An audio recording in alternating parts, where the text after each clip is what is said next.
Hip Hop Homicide. Yeah, Hip Hop Homicides. Yeah. Your newest TV show that you're hosting. Hosting show.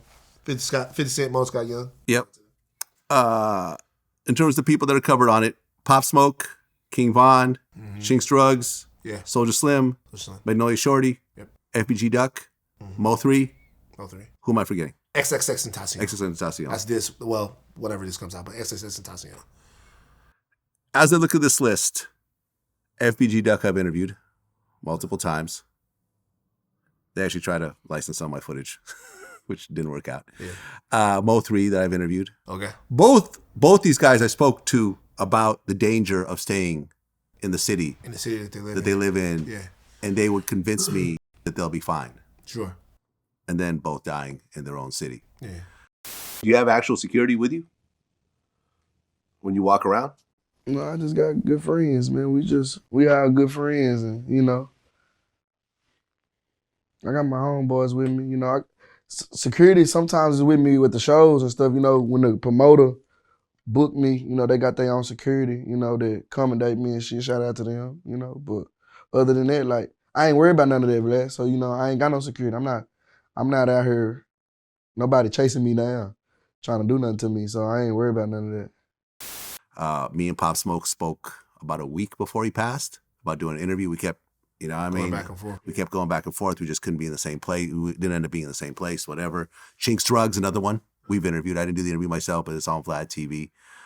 King Von we were trying to schedule an interview at that time. So it's like damn near half your list are people that I've come in contact with. Really, most of the list except for the people that got killed before. You know what I mean? So you're talking about, of the people that you could have interviewed, you probably interviewed most of them, right? Yeah, I mean, if I was doing an interview, Soulja Slim would be a person. Would be somebody you probably would have had. Possibly Magnolia Shorty. I mean, we couldn't get XXX Tentacion. He wasn't really doing interviews. Yeah. But we would have absolutely gotten him. And it's definitely a very interesting thing to cover. Out of all those interviews that you've done, all the shows that you've done, I haven't had a chance to actually watch any of them. I actually bought the whole season today. I appreciate that. Of course. What do you think was the most surprising or shocking thing that came out during this series? How much the internet is getting people killed. Huh. Without a doubt. I was profoundly changed by doing Hip Hop Homicides. I talked to 8 mothers, a father. I talked to several people, kids. I was out there Chinks Day with Viking and all the rest of the people. I just see the pain that a lot of this stuff causes. Yeah, like I did the first interview with FBG Duck's mom right after he passed. Love Mama Duck. And I remember people were like mad, like, why are you interviewing her, blah, blah. And it's like, I need to show the world what happens when your child dies. Right. I want people to see the tears, to see the hurt, and maybe someone out there might say, I'm not going to act quite so reckless because I don't want to hurt my mom. Right. So for me, and the reason why I say the internet is because there's scorecards now. And in a lot of our cases, if the internet wasn't a suspect, it was an accomplice. It was the place where everybody was goading one another. It was a place where you get the clout. It was the audiences that pushes your buttons to go and do something or have something done to you. I'm not blaming the internet. I should say that. I'm not blaming the internet because all of the issues that lead to intracommunity violence were there before the internet, right? And I'm not blaming the internet. But what I'm saying is I really didn't realize how much we were going to be talking about tweets, how much we were going to be talking about people that dropped their location, how much we were going to be talking about people who said this to this person or who did this to this person, or then they have to go back and forth. How many of these beefs are taking place digitally? How many of these things are really not even things that exist? This ain't got nothing to do with no records. It really don't. Like we got. Well, although FBG Duck's dead bitches. No. When I say records, I mean, this is what I mean by that. Because Dead Bitches probably got Duck killed. Rest in peace, Duck. Rest in peace, Cash. FBG Cash, who I interviewed on the show, who was passed away dead before the show premiered, right? Yeah. But when I'm talking about, even in the case of Dead Bitches, right?